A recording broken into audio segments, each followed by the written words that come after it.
Karath Station floated in the dark like a lit lantern in an empty room.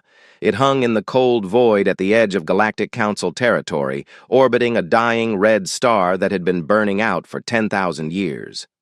The station was old, and it smelled of it. Recycled air, machine oil, and the strange mix of alien food that drifted from the lower market decks. But it was neutral ground, and in a galaxy full of grudges, neutral ground was worth more than gold. Its ambassador Lyra Voss stood at the tall observation window of the summit hall on Deck 7 and watched a freighter drift slowly past. It was a human ship, a mid-sized cargo hauler from the Kepler colonies. She recognized the registry number on its hull and felt a small pull of warmth. She had grown up in the Kepler system. It felt like a lifetime ago. Behind her, the summit hall was full. Round tables filled the wide floor, each one surrounded by the representatives of a different species. And there were the Thalori, tall and blue-skinned, with 4 arms and careful eyes. There were the Drenni, squat and quiet, known for their engineering. There were the Orvashi, whose faces were hidden behind reflective masks, and the Mektu, who communicated through color shifts in their skin. And there were humans, a small delegation of 12, seated near the center, dressed in simple dark uniforms. The summit was supposed to be about trade routes, not about tariffs on raw materials passing through the outer sectors. Boring work, careful work, the kind of work that kept the peace between dozens of species who did not always like each other, but had learned mostly to do business without killing. Lyra turned from the window and walked back to her seat. That was when the proximity alarms went off. The sound was low at first, like a hum beneath the floor. Then it grew. The lights in the hall shifted from warm white to a pale, warning amber. Mid-conversation stopped. Everyone looked up. The station's speakers crackled. Unregistered fleet on approach. Velkari registry, 17 warships. They are not responding to hails. Lyra knew the Velkari. Everyone in the galaxy knew the Velkari. They were tall, scaled, built like weapons, and they had been causing problems for longer than most civilizations had been keeping records. The Galactic Council had issued condemnations against them 43 times in the last 2 centuries. 43 times, nothing had changed. The Council liked condemnations. They were clean. They did not cost anything. The hall erupted in noise. Delegates stood. Security personnel moved to the doors. Lyra stayed in her seat and pulled up the live feed on her datapad. 17 ships. She counted them herself. Heavy class, fully armed, moving in a tight formation that left no room for interpretation. These were not trading ships. These were not ships on a patrol. These were ships that had come to make a point, and then the point was made. The transport vessel Asha's Hope had been traveling on a standard route from the Kepler colonies to Vale Prime. It was a civilian ship. 4,200 people on board. Families, workers, students, elderly passengers making the long trip to see relatives on the Council's home world. It had no weapons. It had no military escort. It was a bus between stars, slow and lit up and completely harmless. The Velkari fleet moved past Karath Station and intercepted Asha's Hope at a distance of 11,000 kilometers. They fired without warning. Lyra watched it happen on the small screen in her hand. She watched the Asha's Hope break apart in a white flash. She watched the debris field bloom outward in a slow, silent cloud. She sat completely still and watched it, and something inside her went very quiet. Not numb. Quiet in the way a person gets when they are holding something enormous, and they know if they drop it, it will break everything. High Warlord Zrathkhan of the Velkari sent a transmission 30 seconds after the ship was destroyed. It came through on every open channel. His face filled every screen on Karath Station, long and scaled, with yellow eyes that held no concern at all. "Humans," he said, in flat translated Standard Galactic, "are young. They trade in our space. They build stations near our borders. They forget who was here first." He paused. "They must learn their place. Consider this a lesson. There will be more lessons if the lesson is not learned." Then the transmission ended. The Velkari fleet turned and moved away, unhurried, like predators who had eaten and were satisfied. The summit hall was completely silent. Then everyone started talking at once. The council's emergency line opened within 4 minutes. A senior administrator's face appeared on the main screen, pale, clearly shaken, clearly already preparing language. He talked about calm. He talked about restraint. He talked about the importance of not escalating tensions. He announced that the council would be opening formal diplomatic contact with the Velkari and issuing a strong statement of concern. Lyra put down her data pad. She thought about the Asha's hope. She thought about the 4,200 people on board. She thought about the children who had probably been pressed against the windows, looking out at the stars, the way she had done as a child. She thought about them for exactly as long as it took her to stand up, collect her coat, and walk out of the summit hall.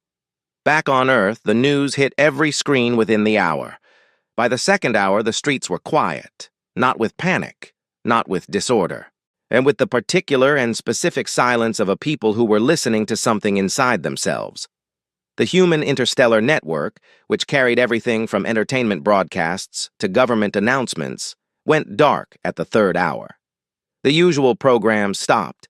The advertisements stopped. The news anchors stopped. Every channel, every screen, every public display on every human world and station and ship showed the same thing. A single room, a steel desk, and one person sitting behind it. Admiral Sarah Kane was not a large woman. She was lean and straight-backed, and her hair was cut close to her head. She wore her full uniform. No medals, though she had many. She did not need them. Her face said everything medals were supposed to say. She looked directly into the camera, and she spoke. 4,200 people were killed today on the transport vessel Asha's Hope. They were civilians. They were ours. She did not raise her voice. She did not have to. The Galactic Council has advised calm. The Council has suggested talks. The Council has recommended restraint. She paused. We have heard the Council's suggestion. Another pause. Shorter this time. We decline. She reached forward and turned off the camera herself. On Kareth Station, Ambassador Lyra Voss stood alone at the observation window and looked out at the spot in the dark where the Asha's Hope had been. The debris was already too distant to see, but she knew it was there. She would always know it was there. Her communicator buzzed, a message from the Terran Senate. 2 words. Come home. She picked up her coat and walked to the docking bay without looking back. The Council envoy's ship landed on Earth at dawn, local time, in the city of Geneva. It was a sleek vessel, white and silver, bearing the circular emblem of the Galactic Council on its hull. It was a ship designed to look important, to look like authority arriving with answers. Nobody came to meet it at the landing pad. After 20 minutes, a single human aide in a plain gray uniform walked out, handed the lead envoy a printed schedule, and walked back inside without a word. The schedule showed 1 meeting, 1 hour, no extensions. Counselor Ethan Vreel stepped off the ship and looked at the city around him. He had been to Earth once before, years ago, for a cultural exchange. He remembered it as a loud, colorful, a busy place, full of noise and movement and people talking over each other. It was not like that today. The streets near the government district were quiet. People moved, but slowly, and they did not talk much. Some stood in small groups near public screens, watching the news. Some stood alone. A woman near the entrance of a building was holding a photograph, and Vreel did not know who was in it, but he could guess. About the face of someone who had been on Asha's Hope, the face of someone who was now debris, floating in cold space, 11,000 kilometers from Kareth Station.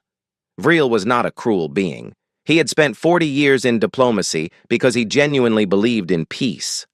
He believed that talking was better than fighting, and that most conflicts, if you looked at them carefully, came down to misunderstanding. He had ended 3 small wars with words and patience. But walking through Geneva that morning, watching the humans move through their grief with that particular silence, He felt something he had not felt in a long time in his diplomatic career. He felt afraid. The meeting with the Terran Senate was short. The Council's proposal was laid out clearly. A formal condemnation of the Velkhari attack, financial reparations to the families of those killed, and a structured diplomatic process that would take approximately 8 months to complete. It was a good proposal by galactic standards. It was fair. It was orderly.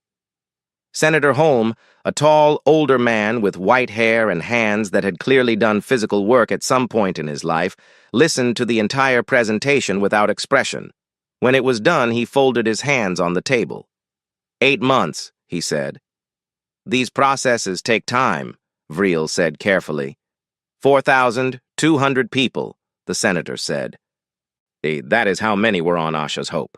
We know all their names. We knew their names within 6 hours of the attack, every single one. Vreel said nothing. We do not need 8 months, Senator Holm said. We have already decided. The Senate vote had happened the night before.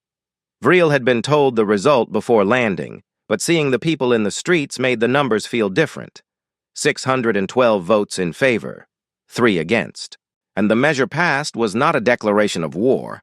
The council had been preparing for a declaration of war, something with edges they could grab onto, something they could slow down and talk around and turn into a process. It was not that. It was called a directive of reckoning. Vreel had looked up the term after hearing it. It had only been used twice in human history, both times in their own ancient past, before they had reached the stars. It did not set a timeline. It did not demand that the Velkhari government fall or their people suffer. It named individuals, Zrath Khan, his fleet commanders, the crew members who had fired the weapons, by name, every one of them, and it said in plain language that needed no translation. These people will be held accountable. There will be no negotiation. There will be no ceasefire until this is done. There will be an ending. After the meeting, Vreel asked to visit the Hall of Memory in the center of Geneva. And he had heard of it but never been inside. A junior aide took him there without comment. The building was old by human standards, stone and glass, built centuries ago. The inside was cool and dim. The walls were covered floor to ceiling with names, not symbols, not numbers. Names, written in full, in small, careful lettering, row after row after row. Some walls held thousands, some held hundreds of thousands. And at each section, a small plaque explained who they were. People killed in old wars. People killed in disasters. People killed because of who they were. Every atrocity humanity had ever survived, recorded here in the names of the people who had not survived it. Vreel walked slowly through the halls. It took him a long time to understand what he was feeling. Then it came to him. Every other species he had ever worked with processed tragedy and moved past it. They grieved, they recorded, and then they sealed it away in archives that nobody read. And they did this because it was healthy, because looking back too long made it hard to move forward.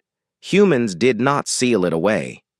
They came here, regularly. He could see from the worn smoothness of the floor that many people walked these halls every week. They brought their children. He could see small handprints on the lower sections of the walls where children had pressed their palms to the names. And they taught their young to read the names of the dead before they were old enough to understand why. They carried it, generation after generation. They did not carry it to stay sad. They carried it so they would never forget what it felt like when someone decided that their people's lives did not matter. Vreel stood in the Hall of Memory for a long time. Then he took out his communicator and sent a private message to the head of the Council's Velkhari diplomatic team. It said, "Whatever you are planning, stop. You do not understand what is coming. These people do not negotiate from grief. They act from it. Go back and read their history. All of it." He did not expect it to change anything. He sent it anyway. Back at the Senate building, the halls were busy in a different way now. Officers in Terran Defense Fleet uniforms moved through the corridors in groups, carrying tablets, speaking in low, quick voices. Screens on the walls showed fleet deployment maps. the hundreds of ships, organized into formations, moving out from staging grounds beyond the frontier. Not the small peacekeeping fleet that the Council had on file, the real fleet, the one humanity had been quietly building for decades, far out on the edge of their territory, away from Council inspection routes. Ships that had never been fired in anger, ships that had been waiting for a reason. Lyra Voss passed Vril in the corridor on her way to a briefing. She stopped when she saw him. She looked tired. Her eyes were red at the edges, but her back was straight and her face was composed. "Counselor," she said. "Ambassador," he replied. He wanted to say something more, something useful. "I am sorry for the Council's response, for the fact that we did not prevent this." She looked at him for a moment, not with anger, with something heavier than anger. "We have a wall," she said, "with the names of every person who has ever died because someone thought we would not respond. We keep adding to it." She paused. "We are tired of adding to it." She walked on. Vril stood in the corridor alone and listened to the sound of the fleet moving in the distance, not through the walls, because walls could not carry that, through something else, through the air, through the way the humans around him moved, steady and purposeful, like a tide that had made up its mind. He had spent 40 years believing that every conflict had a diplomatic solution. For the first time, and he wondered if he had been wrong.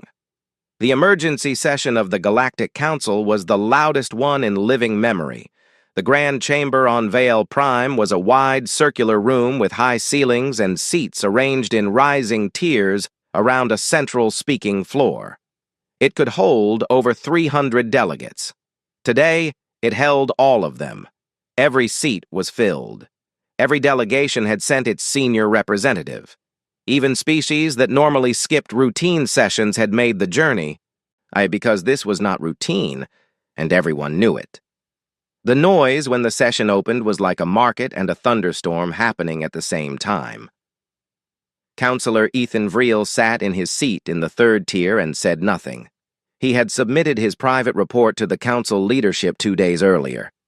He had laid out everything he had seen on Earth, the silence in the streets, the Hall of Memory, the fleet movements, the look in Lyra Voss's eyes when she talked about the Wall of Names. And he had written it plainly and without drama, because drama would have made it easier to dismiss. He did not know if they had read it. From the way they were talking, he suspected they had not. Speaker after speaker rose to the floor and delivered their concern. The Thalori representative spoke about the importance of stability in the outer sectors. The Orvashi delegation submitted a formal proposal for a special committee to examine the legal status of the Directive of Reckoning under Council law. A small species called the Fenu, who had never been involved in a military conflict in their entire history, delivered a passionate speech about the sanctity of peaceful resolution that lasted 22 minutes. Through all of it, the Velkari delegate sat in his seat with his arms folded and said nothing. His name was Keth, and he was younger than most delegates, with the flat, unreadable expression of someone who had been told his entire life that his people were untouchable. He did not look worried. He looked mildly bored. That changed when the fleet tracking report was shown on the central screen.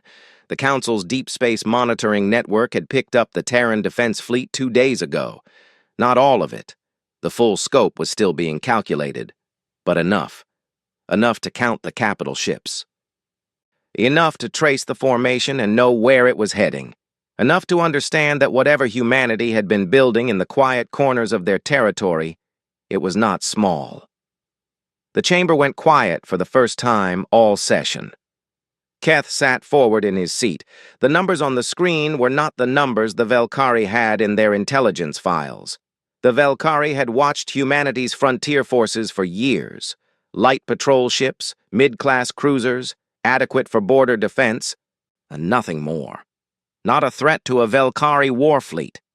Zrath Khan had done the calculation himself before ordering the strike on Asha's Hope. He had decided the humans would protest, the Council would make noise, and in 6 months it would all be forgotten. Every other species had followed that pattern. The fleet on the screen was not the fleet in those intelligence files. Vril watched Keth's face change and felt no satisfaction from it. The Velkari made their move 2 days later. In 2 human colony worlds in the outer sectors, Mendel's Rock and the farming settlement on Ura 4 were attacked by a Velkari strike force. Not destroyed, damaged, civilian infrastructure targeted, supply depots burned, 12 people killed, 30 wounded.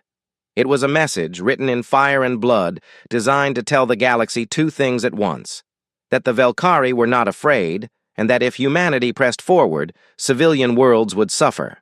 It was also, Vril knew the moment he heard it, a catastrophic mistake.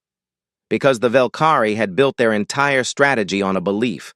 They believed that humans, like every other species, would pull back from a fight once the cost became personal. Once their own people were bleeding, they would come to the table. Every species eventually came to the table. They had never fought humans. They had never sat in the Hall of Memory.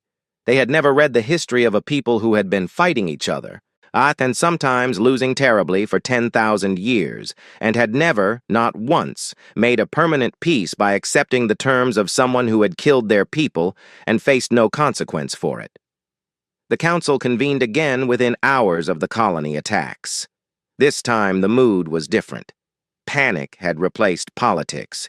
Delegates who had been giving speeches about stability were now gripping the edges of their seats. 17 species spoke. They begged. They threatened. And the Thalori representative warned that human aggression was setting a precedent that would destroy the galactic order. The Trade Federation of 6 mid-tier systems announced economic sanctions against Earth, which was so disconnected from the situation that 3 delegates actually laughed, and then stopped laughing because nothing was funny. One council member, a large gray-skinned being from a species called the Vordaki, who had always spoken loudly and been taken seriously because of their size, stood and declared that the Terrans were destabilizing the galaxy and that the council had both the right and the duty to place a blockade on human shipping lanes until the fleet was recalled. He sat down. Nobody seconded the motion. The room looked at Vril. It always came to him eventually because he had been there, and everyone wanted confirmation that it was not as bad as it looked. He stood slowly. I visited Earth, he said. I walked through the city. I sat in their Senate. I stood in their Hall of Memory and I read the names on the walls. He paused. I want to tell you something about humans. They are not like us. Not because they are more violent. Many species are more violent. Not because they are more powerful. Many species have more resources. They are not like us because of what they remember and how they remember it. The chamber was quiet. We process our losses and we store them away because that is healthy. Humans process their losses and they carry them forward, every generation. They teach their children the names of people who died before those children were born. They build buildings to hold those names so no one forgets. He looked around the room. Zrath Khan added 4,200 names to that memory. And now there is a fleet moving toward his position that does not answer our hails. Keth, the Velkari delegate, started to speak. Vril looked at him. You are trying to reason with the species that named a warship after a child who died on that transport, Vril said. You are 16 hours too late. He sat down. The room erupted again, but it was a different kind of noise now. Frightened noise. The noise of people realizing they were no longer in control of what happened next. On the bridge of the TDF flagship Endurance, Admiral Sarah Caney sat in her command chair and watched the Council's emergency transmission come through for the 3rd time in 2 days.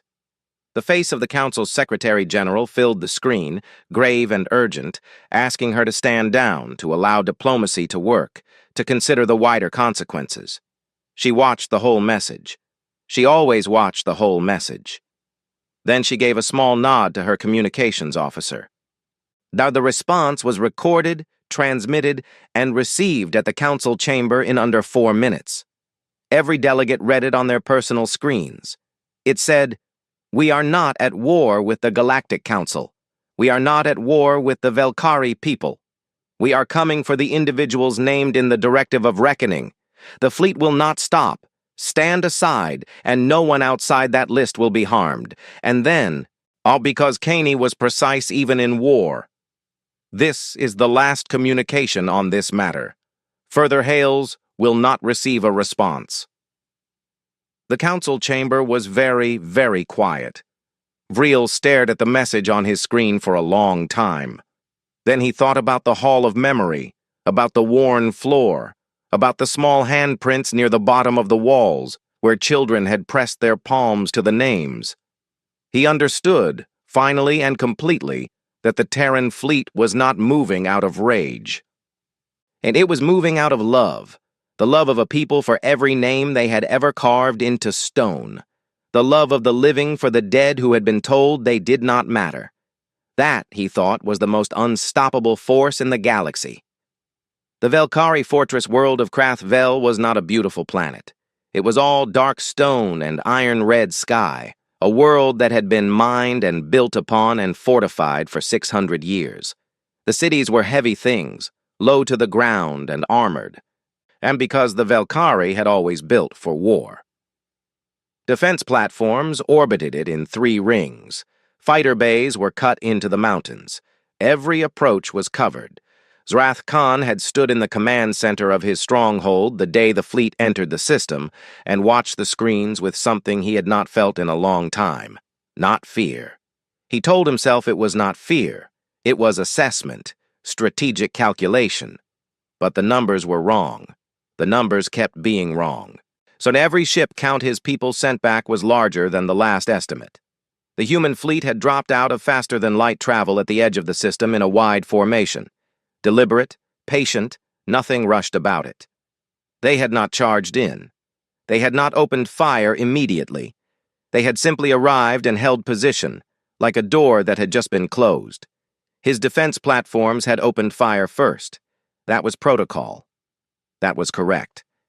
And an unauthorized fleet entering Velkari space was an act of war and was to be treated as such. The human ships took the fire. Not without cost. 3 smaller vessels broke apart in the first exchange, their hulls shredding against the platform's heavy guns. Zrath Khan watched them go and felt a brief, familiar satisfaction. They bleed too. Good. That was important to remember, but the rest of the fleet did not pull back. It did not scatter or regroup. It moved forward in the same steady formation and began destroying the defense platforms one by one, methodically, from the outermost ring inward, not wildly, not with the kind of anger that made battles messy, with the calm efficiency of people completing a task they had planned for a long time. Within 4 hours, all 3 rings were gone. The fighter bays in the mountains launched everything they had. Hundreds of Velkari interceptors filled the sky of Krath Vel and burned hard for orbit.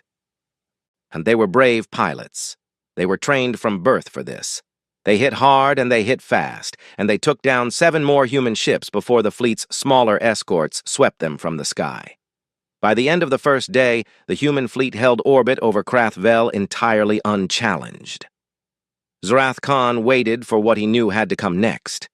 He had seen how wars were fought. The next step was bombardment. They would hit the cities. They would hit the population centers. They would make the people suffer until the government bent.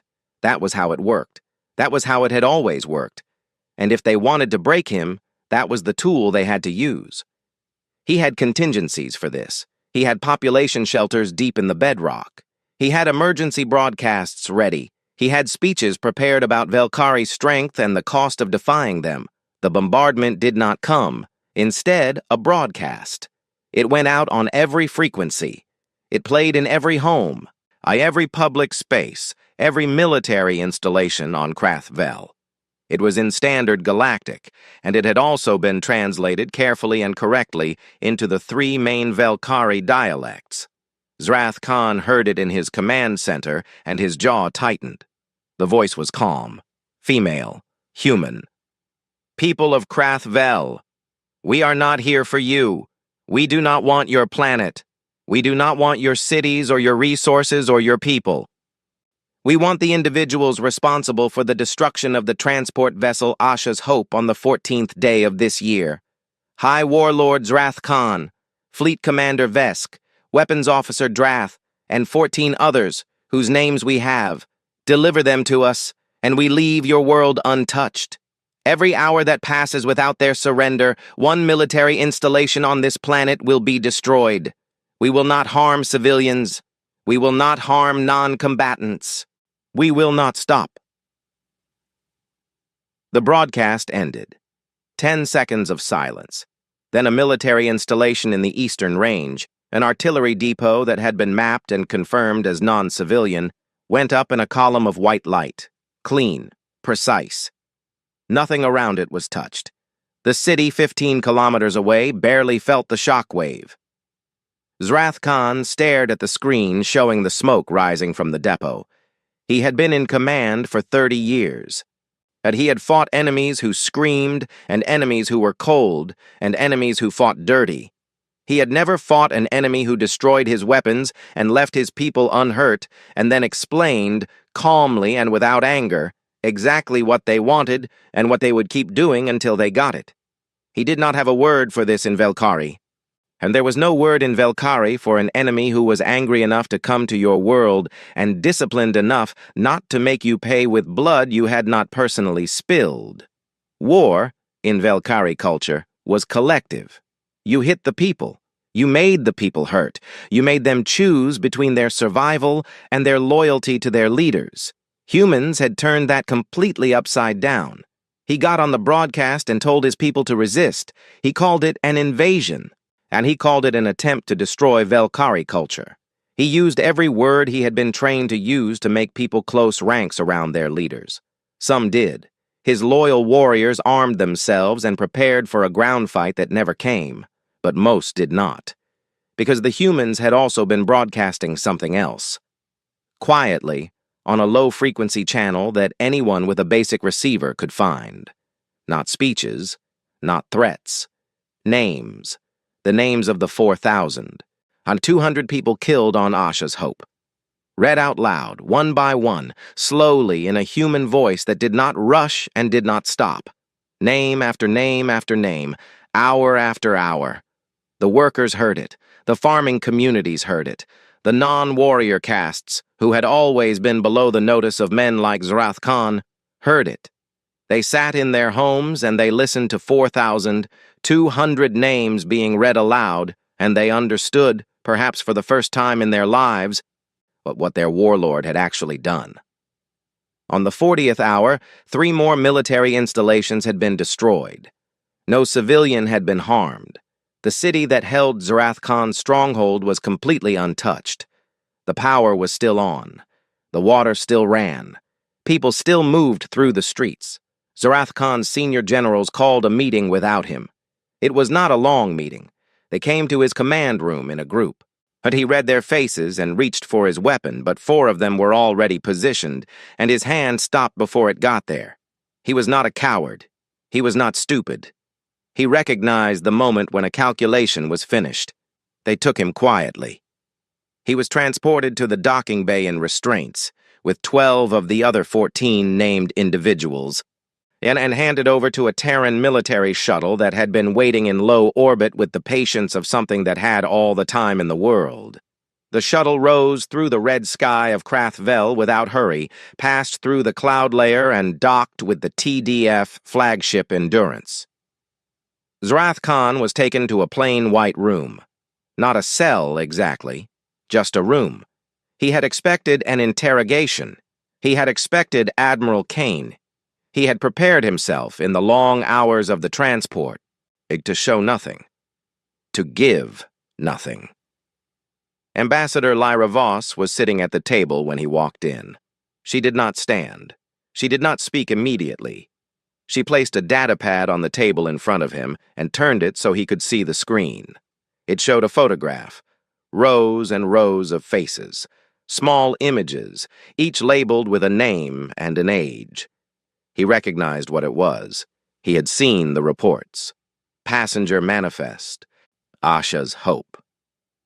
Lyra Voss folded her hands and looked at him with eyes that held no anger, no rage, something much steadier and much worse than rage.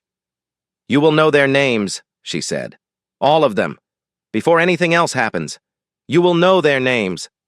She rose and walked out of the room. The datapad stayed on the table. The door did not lock. There was nowhere to go. Zrath Khan sat alone in the quiet white room with 4,000. 200 faces looking back at him, and the only sound was the faint hum of the ship's engines carrying him, slowly and with absolute certainty, toward whatever came next. The trial was held on Vale Prime, in the Galactic Council's own court of justice. This had been humanity's demand from the beginning, not a Terran military tribunal, not a closed proceeding on a human ship or station, a full, open trial under Council law in the Council's own building, in front of every species that wanted to watch. Public, recorded, permanent. The Council had expected humanity to want private justice, quick justice, the kind that happened in the dark where it could be called something else if anyone asked. That was how most powerful species handled things, cleanly, quietly, and in a way that could be denied later. Instead, the humans wanted the lights on. The council chamber that normally held political sessions was converted for the proceedings. An illegal bench was installed at the center. Seating for hundreds of observers was arranged in the tiers above. Screens were set up outside the building for the overflow crowd. An overflow there was. Representatives and citizens from dozens of species, many of whom had their own history with the Velkari, filled every available space. Zrath Khan was brought in on the first morning in standard restraints. He still carried himself straight. He was still large and scaled and physically impressive. But something had changed in the 40-odd hours he had spent alone in that white room with the datapad showing 4,200 faces. He did not look broken. He looked like a person who had been forced to see something they had spent their whole life not looking at and could not unsee it now. His legal team entered a formal plea, not guilty. That was expected. What followed over the next 9 days was not expected by anyone who had not read human history. The prosecution team, led by a human lawyer named Advocate Demi Cho, did not thunder. Did not rage, did not appeal to emotion in the ways that courtrooms often did. She presented evidence, clear, documented, time-stamped, cross-referenced evidence, the order given by Zrath Khan, recorded on fleet communications, the confirmation that Asha's Hope had been identified as a civilian vessel before the order was given. The weapons officers who had fired, some already in custody, and some who had come forward themselves after the broadcast of names on Krathvel, the chain of command, shown link by link with no gaps. She spoke about each of the 4,200 people for exactly 1 sentence each. Not their deaths, their lives, where they were going, what they did, who they were leaving behind. It took nearly 3 hours. The chamber was silent for all of it, and several delegates in the upper tiers were visibly struggling to hold themselves together by the time she finished. Zrath Khan's defense argued military necessity. They argued that human expansion into the outer sectors had been a provocation. They argued jurisdictional questions about council law and Velkari sovereignty. It was careful legal work. It did not change anything. The verdict came on the 9th day, unanimous. Every judge on the bench drawn from 7 different species, guilty on all primary charges. The sentencing followed. It was not death. Humanity had been asked, quietly and in private, whether they wanted execution on the table. The answer, recorded in internal Senate documents that Vreel had obtained through careful diplomatic channels, had been no. "We do not execute people for the satisfaction of it," the document read. "We want accountability. We want the galaxy to see accountability. A dead man teaches nothing. A living man, sentenced, tried, and jailed under the same law that protects everyone else, that teaches something." The sentences were long, the kind of long that meant the rest of a life. Zrath Khan and his command staff were remanded to a council detention facility. As they were led from the chamber, the room was completely quiet. No cheering, no shouting, just silence, the kind that settles after something has been decided that cannot be undone. Outside the building, the crowds that had gathered on the plaza did not cheer either. They stood and watched the screens, and many of them held small signs with names on them. Names of people they had lost to Velkari aggression over the years, not just from Asha's hope, but from older incidents, older attacks, older cruelties that had never been brought to any court. Some of them were crying, not with grief, with something else. The feeling of a weight that had been carried for a long time being, if not gone, and then at least lighter. In the weeks after the trial, something moved through the galaxy that had no official name and no council document to describe it. Species that had been quiet about their own experiences with Velkari aggression began to speak. Old incidents that had been buried under diplomatic language and council delays were reopened. Not all of them would lead anywhere. But they were being spoken of now, which was different from before. The Velkari themselves were changing too, in ways that were slow and uncertain but real. Without Zrathkon's faction dominating the political structure, other voices were rising. Velkari citizens who had listened to 4,200 names being read aloud from orbit were not the same people they had been before that broadcast. They had not asked for the massacre. They had not known, many of them, the full extent of what their warlord had done in their name. Learning it had changed something. It would take years, probably decades. It would not be clean or simple, but it had started. Counselor Ethan Vreel requested a private meeting with Admiral Sarah Caney on the evening after the sentencing. They met in a small conference room with a window that looked out over the city of Vale Prime, lit up in the dark below. He had spent the entire trial watching the faces of the humans in the prosecution team. Watching Lyra Voss in the observer gallery, still and composed and present for every single day. In watching Admiral Caney herself, who had attended 3 sessions and sat in the back row, in plain clothes with no rank insignia, watching everything with those still, gray eyes. There was a question he had been carrying since Geneva, since the Hall of Memory. He had not asked it because he had not been sure he had the right to, and also because he was not sure he wanted the answer. He asked it now. "Were you ever afraid," he said, "that you were wrong, that it would go too far, that you would become something you did not want to be?" Caney sat with the question for a long moment. She looked out the window at the city. He had noticed that about humans. They let silence sit without filling it, when they had something real to say. "Every single day," she said finally. "From the moment the fleet left staging, every day I woke up afraid of myself, afraid of what we were capable of, afraid that somewhere in the middle of it, we would cross a line and not notice." Vreel watched her. "That is why we kept the rules," she said. "No civilian targets, no collective punishment. Names on a list, not a people on a planet. The rules were not just strategy. They were there because the moment you stop being afraid of what you are capable of, that is when you become the thing you are fighting." She paused. "We have become it before. In our own history. It never ended well." Vreel thought about the Hall of Memory, and about the names on the walls, about the worn floor and the small handprints. "Your people remember that too," he said.